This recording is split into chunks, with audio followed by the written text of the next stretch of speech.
who is going to host. And I left the UK with having to not even book parties because I was leaving. And I actually turned them over to a sideline buddy of mine, and we sort of partner up on how she ended up doing my parties. Because like people were booking early December, and I'm like, I leave the country in 2 weeks, and I'm not coming back. So, you know, so it did work, and the system worked, and it worked in a culture of where they're like, oh, we don't do this, and we don't get excited and happy, and we don't clap and cheer about anything. So, if it could work across the pond, it can definitely work here. And one of the biggest questions everybody's asking me is, because I left my teaching job, woohoo! All right, amen. And so everybody's like, oh my God, how's your business doing in this economic climate? And I'm like, climate, that means it changes. It comes and it goes. Just like the regular climate. Sometimes you have sunny days, sometimes you don't. And actually, ladies, there is a need in this economic climate for home parties because people need somewhere to go to get away. And for me, I'm not a drinker, so it's never been go to a club, go to a bar. And so there are other people like that need something to do on a Friday night, a Saturday afternoon or evening, that they want to get together with friends. So there's actually more of a need now than before. Okay, so I see some of you do have questions for me.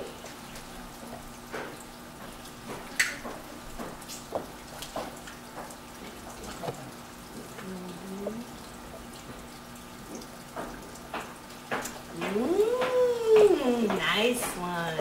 I'm going to read this all. It says, how do you capture the attention of everyone in the audience? And how do you get people to come to your party without begging for a favor? Those are really good ones. This is mine. This is okay. But she filled her card. I'm filling mine up so I didn't did one of hers, the first part of hers. Okay, how do you get people's interest and how do you get people to purchase the product? Lovely. Thank you. All right, how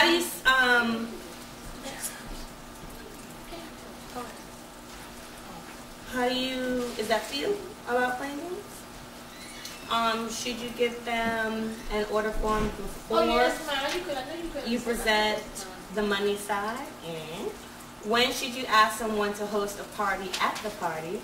Lovely. Should you have a new rep call or mail out invitations? These are all good ones. Do you think third-party information is important to show? When do you give handouts, and can they be a distraction? Yes, they can.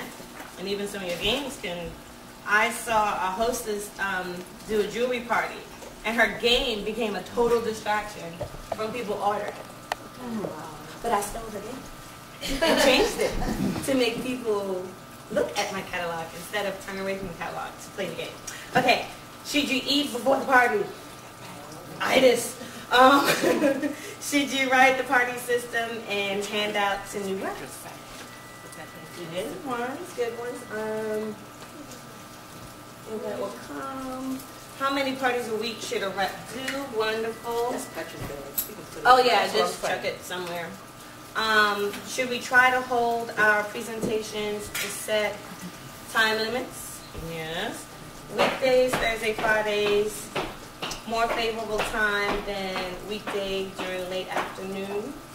And what are some of the ABCs of giving a party? Excellent.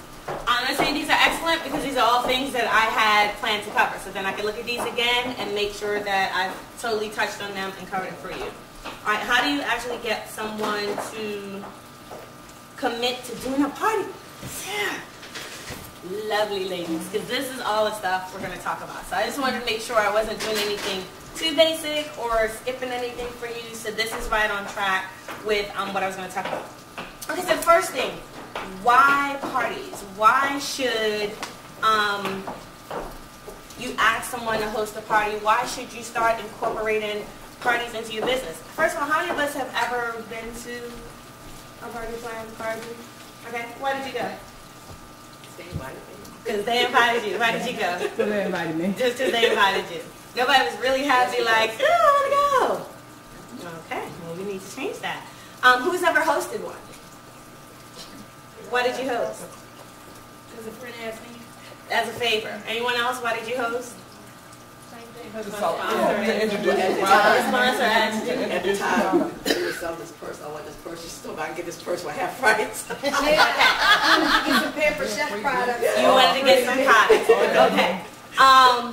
And see, those are the answers you want versus the favors and because they asked me. Did you see how her face lit up? And how her voice changed, and how her posture changed, because she was like, I wanted this purse, and he told me I could get it for free if I host a party. That's right. That is what you want in a hostess all the time, not the one that, yeah, I did it because they asked. Because all of her guests are going to come there with the, I came because she asked me attitude. Versus, I came because she won't stop talking about this purse, and so I have got to see these purses. That is what you want.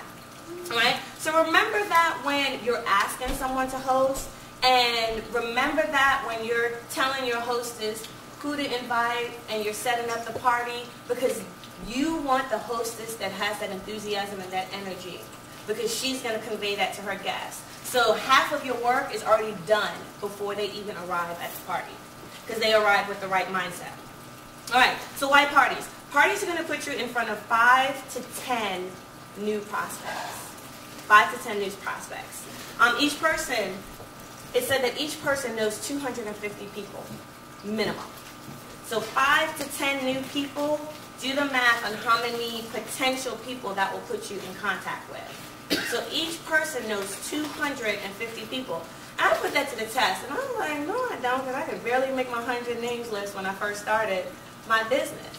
But it's not who you know that would be interested in the products, who you know that would be interested in the opportunity. It just said who you know. And so it's sometimes double and triple that. Parties are a fun way to get the information and the products in front of people. Parties give you high retail yield. Like some people said, I came because they invited me, and so you buy so that the hostess could get her rewards. Do I initially care if you give me a credit card number just so your friend could get her free pots? Do I care if you gave me a credit card number because you're a compulsive buyer? And do I care that you gave me a credit card number and ordered half the catalog just to keep up with the Joneses? Because once you start using the products, I know that reorder is going to come for a different reason. Because that reorder is not attached to a hostess. The reorder is not attached to keeping up with so-and-so who purchased this month. And it's not attached because you're a compulsive buyer. So initially, I don't care why you bought it. Because my goal is to get the products in your hands. And also, parties can give you endless referrals. And we're going to talk about that. All right. So you're all business owners, and I know you already know you need to set your goals. And your business goals is to meet new people, sponsor new business builders and distributors, and to sell products, and also to share your stories as many times as possible. And parties allow you to do that in an effective and time-efficient way.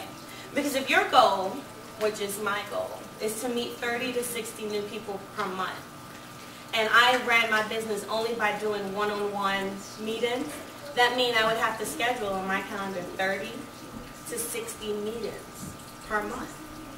Whereas Petra does parties. Well, I do one-on-one meetings and I do purposeful business meetings. But I also do parties. Because my goal is 5 to 8 at a party. So that means if I do 6 to 10 parties per month, I'll get my 30 to 60 people. And that doesn't mean, so what that means for me is my mindset as far as prospecting changes. I don't look at everybody in the grocery line like, oh God, I gotta get her number because I gotta get her to meet with me this week and I gotta get somebody else to meet with me this week. And so I don't pound people. I don't throw up my opportunity on them. I don't spew out my products on them. Because I can't just have a casual conversation and be like, you know what?